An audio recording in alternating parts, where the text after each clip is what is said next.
دمر بشكل كامل، جميع المباني تم إحراقها وجزء كبير تم استهدافه من قبل آليات الاحتلال والطيران الحربي لمجمع الشفاء الطبي. بهذه الشكل مجمع الشفاء الطبي انتهى إلى الأبد. I've never seen anything like this before in my life. It's constant work, and you constantly have to move around, fighting a lot of unsanitary conditions sometimes, unfortunately. Les forces armées israéliennes ont mis fin à leur raid sur l'hôpital Al-Shifa. Après un siège de 14 jours, elles laissent derrière elles des bâtiments détruits, ravagés. D'ailleurs, des dizaines de corps ont été retrouvés. Mon prochain invité revient d'un séjour de 15 jours dans la bande de Gaza.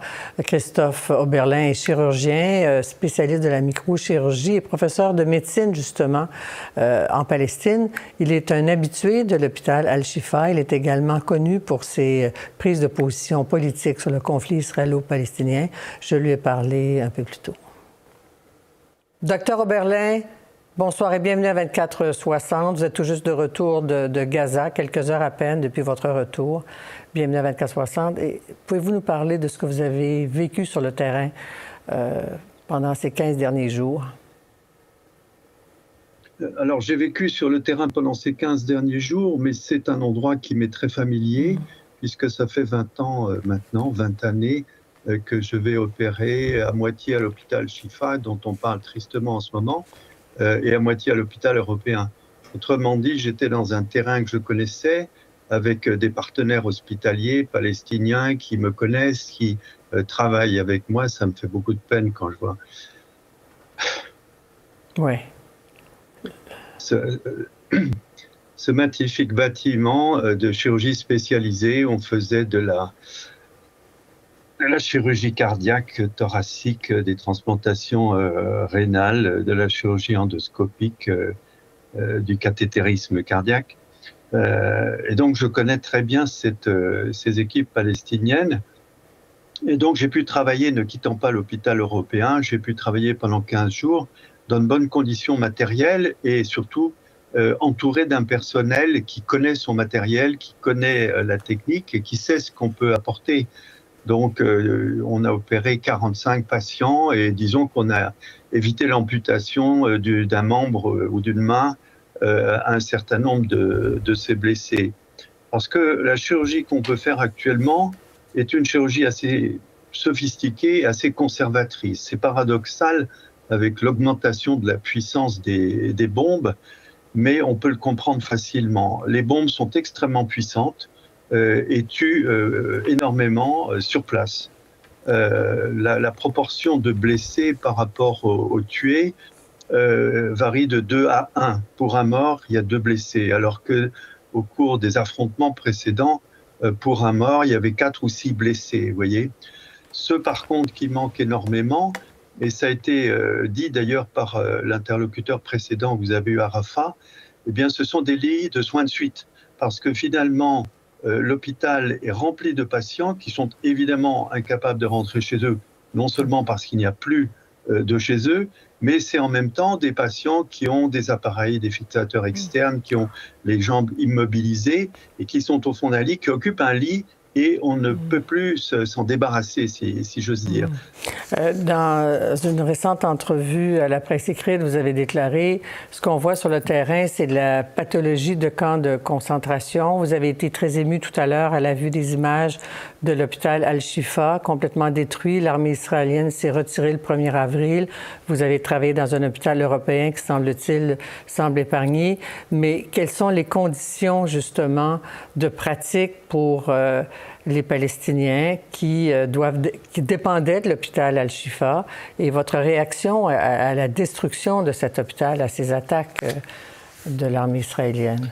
Écoutez, j'ai rencontré là-bas plusieurs de mes anciens élèves puisque j'ai enseigné là-bas pendant des années et donc on assiste comme à la migration de tous les habitants de la bande de Gaza, on assiste à la migration des chirurgiens, des infirmiers, des chefs de bloc. Donc, on retrouve tout ce petit monde concentré dans un hôpital. Donc, il y a une qualité, une concentration de qualité du du personnel palestinien qui était tout à fait remarquable. Par ailleurs, il y a une capacité de tous ces Palestiniens martyrisés d'échapper à l'effondrement. Pour vous donner un exemple, ou deux exemples même, on était logé à 5 matelas par terre dans une pièce. Le matelas qui était à côté de moi couchait là, dormait là, un anesthésiste germano-palestinien dont le père a été bombardé il y a 2 mois, tué par un tireur il y a 1 mois, et dont 2 membres de la famille sont décédés sous les bombardements pendant même qu'il travaillait avec nous. Et il n'a pas interrompu un jour son activité. J'ai rencontré un autre médecin anesthésiste que je connais depuis longtemps, qui avait perdu sa femme et l'un de ses enfants dans la semaine qui a précédé. Et ces gens-là sont toujours debout et ils vont travailler le matin. Ça, c'est assez remarquable. On ne déserte pas. Et c'est là où les Occidentaux et surtout les Israéliens font une erreur fondamentale. C'est que les Palestiniens n'ont pas le choix que de survivre, et ils survivent même mentalement dans leur tête. Donc ils sont là et ils ne bougeront pas. Vous êtes très engagé auprès des Palestiniens, vous l'avez mentionné depuis plus de 20 ans, plusieurs séjours. Vous avez formé donc à l'école de médecine des chirurgiens, toute une génération de chirurgiens qui doivent se demander s'ils ont un avenir dans Gaza. Cela dit, est-ce que vous croyez que la communauté internationale fait assez pour mettre fin à cette guerre en ce moment? Bien entendu. Il n'y a pas, on pourrait dire pratiquement qu'il n'y a pas de catastrophe humanitaire à Gaza. La seule catastrophe est une catastrophe politique qui englobe toutes les autres catastrophes. Là, nous étions sur place. On parlait tout à l'heure de l'attaque de la région de Rafah et de ces camps, qui sera un véritable drame si ça se produit. Eh bien, nos amis chirurgiens palestiniens, qui connaissent bien, par exemple, les hôpitaux de campagne, qui ont été installés par différentes organisations, ces hôpitaux de campagne ont déjà commencé à déménager il y a déjà quelques jours.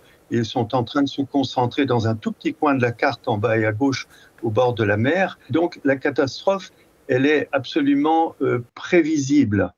Et donc, quand vous parliez de l'insuffisance occidentale, c'est plus qu'une insuffisance, c'est une participation à un crime de génocide qui a d'ailleurs été qualifié par la Cour internationale de justice. Merci beaucoup, Dr. Oberlin. Au revoir. Bonsoir, merci de votre invitation. Au revoir.